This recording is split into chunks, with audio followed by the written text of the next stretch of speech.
कन्या राशि के सभी मित्रों को इस आने वाले सप्ताह में 4 अगस्त से 10 अगस्त के बीच स्वास्थ्य पर फोकस करना पड़ेगा। ओवरऑल सभी कुछ ठीक है, लेकिन अभी कुछ ऐसा महत्वपूर्ण ग्रह आपको चेंज हुआ है। अभी रिसेंटली 2-3 बड़े-बड़े चेंज हो गए, जिसके बाद स्वास्थ्य पे इफेक्ट आ रहा है। मैं एक बार इनके बारे में बता देता हूँ। सबसे पहला, मंगल का राशि परिवर्तन अभी हुआ है। सिंह राशि से कन्या राशि में मंगल आ गए। कन्या राशि में मंगल के आने के बाद शनि और मंगल में एक समसप्तक योग बन रहा है, और चूंकि आपकी राशि कन्या है और आपकी राशि में ही मंगल अभी आए हैं, शनि की सप्तम दृष्टि आपकी राशि पे पहले से पड़ी हुई है। इस योग को कहते हैं समसप्तक योग, या फिर ये योग विस्फोटक योग के नाम से भी जाना जाता है। लग्न पर शनि की दृष्टि के कारण कहीं ना कहीं हेल्थ इश्यूज आते हैं। कौन सी बीमारियां आपको आ सकती हैं? सबसे पहला, शनिदेव नसों से जुड़ी परेशानियां दे सकते हैं। कोई भी ऐसी प्रॉब्लम जो नस में पहले कभी थी आपको, क्योंकि अभी शनि वक्री भी चल रहे हैं।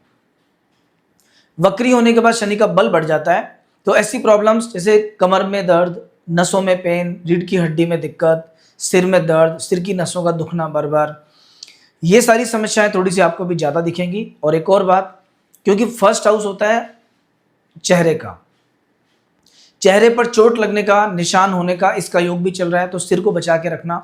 और कंटक जो होता है इसका मुख्य स्वास्थ्य पे ही कष्ट देता है, भाग्य पे इफेक्ट डालता है, और सेम ऐसे माता के स्वास्थ्य को भी इफेक्ट देता है। इस आने वाले वीक में सबसे पहला जो काम है आपका, वो स्वास्थ्य का ध्यान रखना है। देन उसके बाद आप देखिए, सूर्य और बुध, ये दो ग्रह अभी आपके लाभ घर में बुधादित्य योग का निर्माण किए हुए हैं। 11वें बुधादित्य योग एक प्रकार का राजयोग है। ये जिस घर में बन जाता है उससे जुड़े हुए अच्छे फल देता है। बुध ग्रह वर्तमान में अभी वक्री भी है। ऐसा कहते हैं, क्रूरा वक्रा महत क्रूरा, सौम्या वक्रा महत शुभा। शुभ ग्रह वक्री होकर अपने शुभ फल बढ़ा देता है। तो जैसे ही सूर्य और बुध का एक कॉम्बिनेशन 11वें घर में आ गया, अभी क्या करना है आपको? ये इन्वेस्टमेंट का बेस्ट टाइम है, ये पुराने पैसे प्राप्त करने का बेस्ट टाइम है, ये मित्रों के सहयोग से काम कराने का अच्छा समय है। पॉजिटिव माइंडसेट रहता है, गवर्नमेंट का सपोर्ट मिलता है, ऑफिसर्स का सहयोग मिलता है। अगर आप नौकरी में हैं तो आपके बॉस का सहयोग मिलेगा। अगर आप व्यापार में हैं तो आपको बड़े अच्छे नए लोगों के साथ मुलाकात होगी, और नया कॉम्बिनेशन लोगों के साथ में बनेगा। नए लोगों के साथ में पार्टनरशिप के अवसर आएंगे। ये इस बुध सूर्य के फल से आपको मिलेगा। इस सप्ताह की बात करें अगर अपन, तो देखिए इस वीक की जो शुरुआत है, कंटिन्यू इस वीक की शुरुआत आपके लिए बहुत अच्छा है। बस बीच के 3 दिन 5, 6 और 7, इन 3 दिनों में आपको ध्यान रखना है। 4 तारीख का दिन बढ़िया रहेगा, स्वास्थ्य अच्छा रहेगा, ट्रेवल से लाभ है।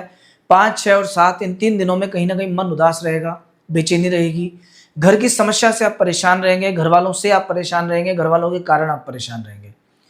8 और 9 ये 2 दिन अगेन बहुत अच्छे हैं। आकस्मिक धन लाभ का योग बनेगा। कहीं से रुका हुआ पैसा आ सकता है, अटका हुआ पैसा आ सकता है।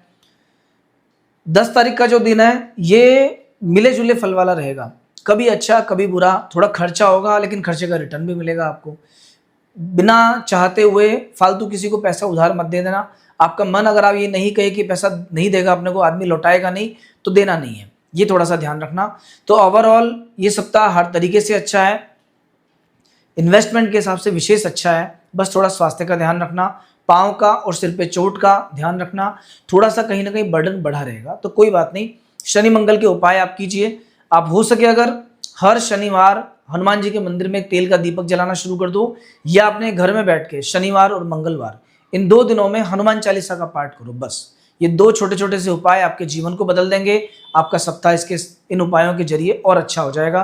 तो अगर आपने अभी तक ये चैनल सब्सक्राइब नहीं किया है तो एक बार तुरंत सब्सक्राइब कीजिए। नेक्स्ट वीक फिर मिलते हैं। जय श्री कृष्णा।